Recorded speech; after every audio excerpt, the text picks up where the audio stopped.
बर्फ से ढकी हुई ये झीलें सयाहों के लिए एक मुनफरिद तजुर्बा पेश करती हैं, जहां वो जमी हुई सतह पर चलने का लुत्फ उठाते हैं। हुंजा के कदीम किले जैसे अल्तित और बल्तित किला बर्फ के दरमियान एक मुनफरिद हुस्न पेश करते हैं।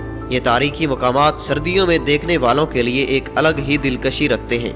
हुंजा के बर्फानी माहौल में कई आर्कटिक और पहाड़ी जानवर पाए जाते हैं, जिनमें खास तौर पर शामिल है मारखोर, जो पाकिस्तान का कौमी जानवर है और हुंजा के पहाड़ों में पाया जाता है। इसके अलावा बर्फानी चीता भी पाया जाता है।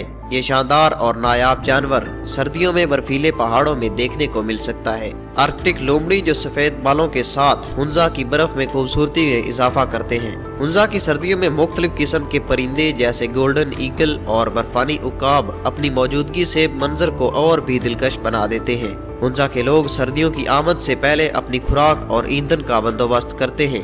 लोग घरों में ज्यादा वक्त गुजारते हैं और सर्दी से बचने के लिए गर्म कपड़े और लकड़ी के हीटर इस्तेमाल करते हैं।